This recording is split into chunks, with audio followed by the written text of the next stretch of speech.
Back. Senator Ludlam.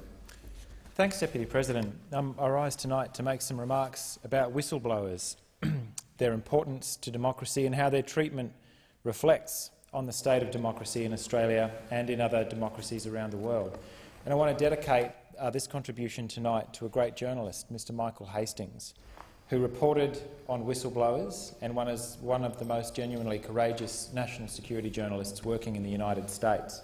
I met him in Northern Winter in London in December 2011, when he and I, by coincidence, were on our way to the safe house where Julian Assange was being detained at the time. His loss in a car accident in Los Angeles at age 33 is a loss to all of us, and may he rest in peace. I've had something to do with whistleblowers since my time in here, and I've always been moved by their courage. The decision to blow the whistle has a profound effect on people's lives, and it can be an extremely lonely path.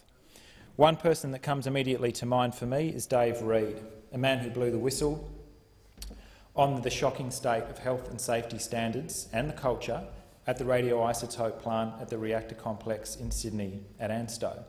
His revelations prompted inquiries and change, but he lost his job and he has paid a high price for his actions, even though official reports have vindicated his story and recommendation after recommendation have finally cleaned up some of the problems that he was pointing us to. Thank you, Dave. You saw something, you didn't turn away, you spoke up, and it cost you. The workers at ANSTO and the people of the Sutherland Shire are safer for what you did. Private First Class Bradley Manning saw something, and he didn't turn away either. He saw war crimes. He had evidence that showed deep and systematic wrongdoing, and on the 11th of March of this year we heard, in his own words, what his motivations were for blowing the whistle. He said in court that he hoped the release would spark, in quotes, in his words, would spark a domestic debate on the role of the military and our foreign policy in general as it related to Iraq and Afghanistan. He said, "I believe that if the public was aware of the data, it would start a public debate of the wars." Now, these are wars that Australia deployed into. We are still complicit in them and their aftermath. One illegal war and one futile war. Private Bradley Manning did spark a debate. He sparked a debate about whether killing journalists and children by remote control from helicopters is within the scope of international humanitarian law.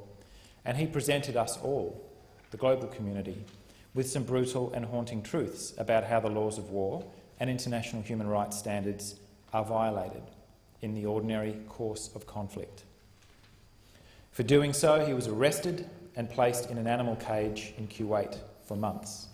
He was kept naked for many more months with a light perpetually on, and he didn't break. Given what he has been through, the dignity of this extraordinary young man, he is 25 years old, is impressive.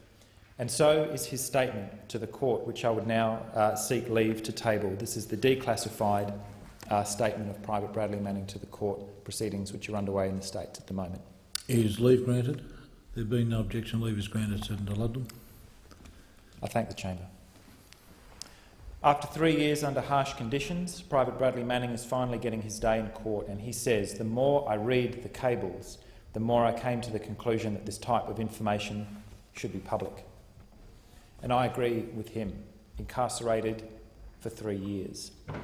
I also thank the WikiLeaks publishing organisation, whose editor-in-chief has, for 1 year this week, been living in a room about the size of these two Senate wedges where I stand tonight. We learned more about our relationship with the United States government and our joint efforts, such as, for example, the efforts to weaken the treaty to ban cluster bombs. And citizens of this country and countries around the world have a right to know what is being done in our names. Professor John Keane, the author of The Life and Death of Democracy, talks about how vital the media and non-government organisations are to the health of a democracy. He calls them the watchdogs, the guide dogs and the barking dogs of scrutiny. The scrutiny is essential for holding institutions, governments and leaders accountable to their promises, to the standards that we agree and to the rule of law. Somebody that I admire very much and had the opportunity to meet last January, Jacob Applebaum, has described the price for being a watchdog of democracy and for working to uphold human rights and to work for peace, and he says the following: "I don't have important conversations in the United States anymore. I don't have conversations in bed with my partner anymore. I don't trust any of my computers for anything at all. And in a sense, one thing that it has done is push me away from the work that I've done around the world, trying to help pro-democracy activists starting an Arab Spring, for example, because I present a threat in some cases to those people. And I have a duty as a human being, essentially, to not create a threat for people." And in the last week or two, we've learned a new name, that of Edward Snowdon. He has exposed the scale of surveillance being undertaken by the United States National Security Agency. While some suspected this, some said it was probable, now we have a better idea of what 9 corporations, Microsoft, Yahoo, Google, Facebook, Paltalk, AOL, Skype, YouTube and Apple, said they didn't know, that their servers were backdoored by the NSA to collect information on their customers, including us. I am concerned now for the welfare of Edward Snowdon, a whistleblower who has done the world a public service. I've put questions to this government on notice this week about whether our customs and immigration services have put a watch on this man to prevent him from entering Australia, as we know the British government has done.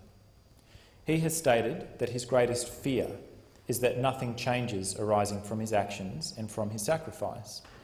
And I found it extraordinary this week in this chamber to note the bipartisan blindfolding that seems to have occurred, that yesterday in this chamber we lost a vote, 10 against the rest of the chamber, to even request that the Attorney-General put a public statement to the other place to inform Australians as to the degree of complicity.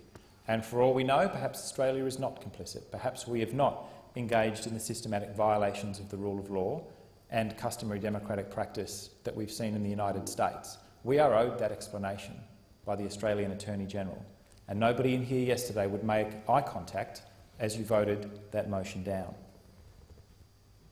I want to conclude by quoting the great philosopher Robert Foster of Rap News, who said, "Whistleblowers, they leak in the public interest. Now what remains to be known is the public interested? If so, this might be a good day to exhibit it. Ignorance is choice in the age of the internet."